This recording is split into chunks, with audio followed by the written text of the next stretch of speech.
안녕하세요. 매일 성경으로 말씀을 만나는 시간 5분 메시지의 북악하늘교회 임명진 목사입니다. 반갑습니다.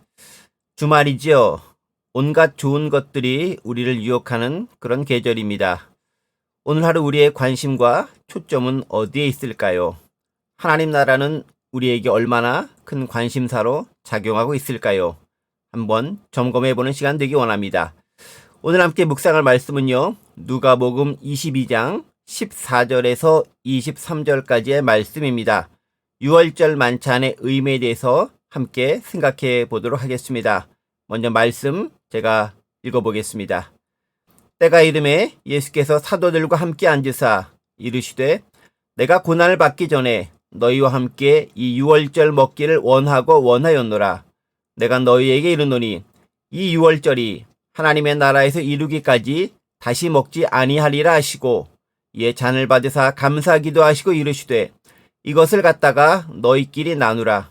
내가 너희에게 이르노니 내가 이제부터 하나님의 나라가 임할 때까지 포도나무에서 난 것을 다시 마시지 아니하리라 하시고 또 떡을 가져 감사기도 하시고 떼어 그들에게 주시며 이르시되 이것은 너희를 위하여 주는 내 몸이라. 너희가 이를 행하여 나를 기념하라 하시고 저녁 먹은 후에 잔도 그와 같이 하여 이르시되 이 잔은 내 피로 세우는 새 언약이니 곧 너희를 위하여 붓는 것이라. 그러나 보라, 나를 파는 자의 손이 나와 함께 상 위에 있도다. 인자는 이미 작정된 대로 가거니와 그를 파는 그 사람에게는 화가 있으리로다 하시니 그들이 서로 묻되 우리 중에서 이 일을 행할 자가 누구일까 하더라. 유월절 만찬이 시작되었습니다. 예수님은 고난과 십자가의 길을 가기 전에 당신의 제자들과 유월절 만찬을 함께 하길 원하셨습니다. 15절을 보면요. 내가 고난을 받기 전에 너희와 함께 이 유월절 먹기를 원하고 원하였노라 라고 기록되어져 있습니다.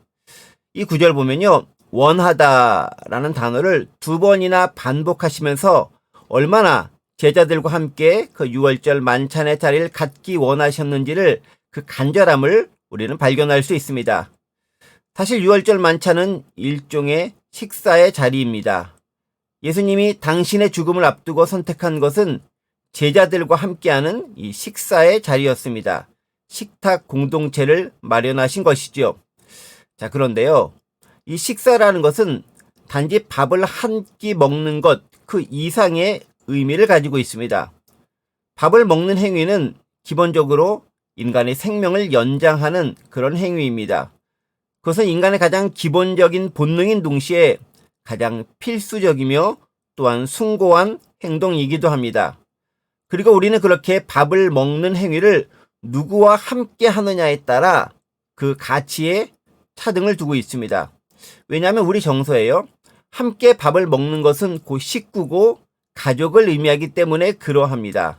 가족은 또 다른 나, 또 다른 우리의 공동체를 의미하지 않습니까?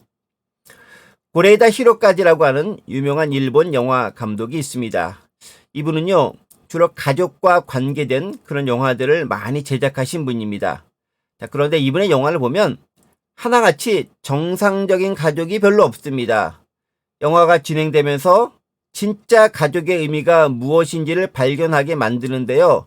처음 시작할 때는 다 깨어지고 상처나고 아픔을 가진 그런 가족으로 시작을 합니다. 특별히 그 어느 가족이라고 하는 영화는요. 3대가 함께 한 집에 모여 살고 있지만 그 구성원 중 어느 하나도 혈통으로 맺어진, 즉 피가 섞인 가족이 하나도 없는 정말 이상한 가족입니다. 그런 이야기를 담고 있죠. 자, 그럼에도 그 가족은 여느 가족 못지않게 세상을 당당하고 힘있게 그리고 끈끈한 정을 나누며 살아가고 있습니다. 특히 그 영화에서 자주 등장하는 씬은 가족 식사 장면입니다. 가족에게 있어서 함께하는 식사는 그 무엇보다 중요한 일종의 상징이며 의례이기 때문에 그러합니다. 예수님과 함께 식사를 나누는 그 유월절 만찬에 참여한 제자들은 엄밀한 의미에서는 혈통적인 가족이 하나도 없습니다. 유대 율법으로 따지고 보면 함께 식사를 해서는 안 되는 무리도 예수님의 공동체에는 섞여 있습니다. 그러나 예수님은 그들과 3년간 동고동락하셨고요. 마지막 순간에 그들과 함께 식사를 나누시면서 진짜 가족의 정을 나누고 계십니다. 혈통을 넘어선 새로운 가족의 의미를 만들고 계시는 것이죠. 우리에도 그런 정서가 있지 않습니까? 큰 일을 치르러 가거나 어디 멀리 길을 떠날 때 어머니는 그 떠나는 사람에게 따뜻한 밥 한 끼를 해 먹이십니다. 너무나 당연한 그런 일상적인 일이지만 그렇게 어머니가 해 먹이시는 따뜻한 밥 한 끼가 소중하고 의미 있고 감동적으로 다가오는 건 정이 그 안에서 묻어나기 때문이겠죠. 예수님도 바로 그런 마음, 제자들 향한 그런 정이 그 안에 묻어 있는 것은 아닐까요? 예수님은 그 마지막 식탁에서 언약을 체결하십니다. 우리가 아는 성찬식이 제정됩니다. 특히 떡과 잔을 떼고 나누신 후에는 이 잔은 내 피로 세우는 새 언약이니 곧 너희를 위하여 붓는 것이라 라는 말씀과 함께 언약이 체결되었음을 선언하십니다. 이 언약은요, 새로운 하나님 나라 공동체의 탄생을 의미합니다. 이스라엘 백성들과 예전에 체결했던, 즉 아브라함과 이삭과 야곱과 다윗과 체결했던 계약은 일종의 불완전한 계약이었습니다. 그 계약들은요, 예수님을 통한 영원한 하나님 나라로 가기 위한 일종의 그림자로서의 계약이었습니다. 하지만 지금 이 6월절 식탁 공동체에서의 언약은 영원한 언약, 영원한 계약입니다. 짐승이나 죄 많은 인간의 피가 아닌 바로 순결하고 고결한 하나님의 아들의 피가 단보로 설정된 계약이기 때문에 그러합니다. 그런데요, 그 식탁의 자리에 가룟 유다도 앉아 있습니다. 그런데 그 가룟 유다의 생각과 예수님의 생각은 좀 많이 다른 것 같습니다. 예수님은 이 6월절 만찬을 통해 새로운 하나님 나라 가족의 탄생을 시작하시는데 가룟 유다는 여전히 예수님을 팔 생각이 그의 머리에 가득 차 있음을 알 수 있습니다. 그리고 예수님을 팔아 넘길 그 손은 예수님과 함께 상 위에 놓여 있습니다. 나를 파는 자의 손이 나와 함께 상 위에 있도다. 이율배반과 모순 그리고 아이러니가 함께 공존하는 순간입니다. 식탁 공동체 6월절 만찬의 자리는 은혜의 자리입니다. 이전에 행하셨던 그 어떤 예수님의 행위보다 숭고하고 정성이 가득한 자리임에 틀림없습니다. 그럼에도 그 자리에는 은혜를 체험하거나 경험하지 못하고 누리지 못하는 한 가련한 인생이 있습니다. 은혜가 베풀어져 있지만 여전히 은혜와는 상관없는 다른 생각으로 가득한 한 사람이 있는 것이지요. 이 얼마나 불행합니까?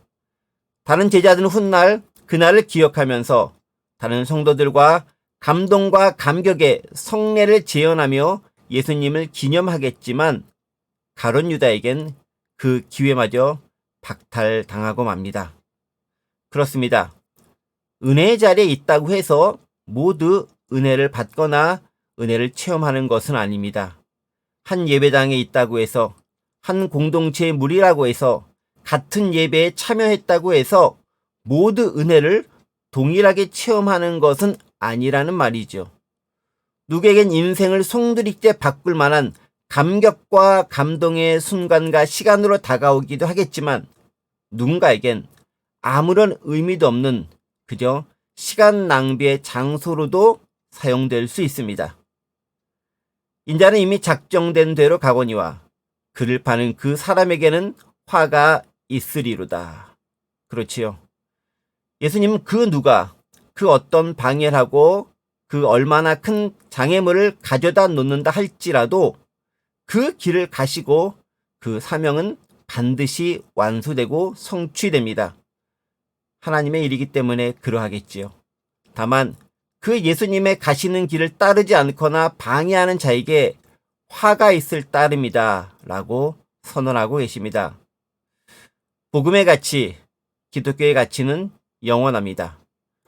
아무리 세상이 기독교를 욕하고 기독교인을 폄하한다 할지라도 복음과 예수 그리스도의 가치와 그 위대성은 결코 깎이거나 꺾이지 않습니다. 그저 작정된 대로 갈 뿐입니다. 다만 그를 파는 자와 핍박하는 자에게 화가 있을 따름이겠지요. 그가 비록 한때 은혜의 자리에 머물렀던 사람이라 할지라도 말입니다. 말씀을 정리해 봅니다. 사순절의 막바지 시간이 다가오고 있습니다. 내일은 특별히 종려 주일이기도 합니다. 우리는 끝까지 주님을 놓지 말아야 합니다. 내가 식탁 공동체에 있었다는 사실이 중요한 것이 아니라 내가 지금 은혜를 누리고 체험하고 경험하고 나누고 있는 바로 그것이 중요합니다. 성찬과 예배를 통해 누리는 하나님의 임재가 더 풍성한 주일, 그리고 그 주일을 맞이하며 준비할 수 있는 오늘 하루가 되기를 간절히 소망해 봅니다. 이제 잠시 기도해 보겠습니다. 하나님 아버지, 은혜의 자리에 있으면서도 은혜를 체험하지 못하는 불행한 일이 우리에게 생기지 않도록 도와주옵소서. 새 언약을 체결하고 그 안에서 발견된 하나님과 예수 그리스도의 놀라운 사랑을 경험하는 그 성찬의 자리가 우리에게 무엇보다 풍성한 은혜의 자리로 자리매김할 수 있도록 역사하여 주옵소서. 감사드리며 예수 그리스도의 이름으로 기도드립니다. 아멘. 오늘 하루도 행복하고 평안하게 샬롬.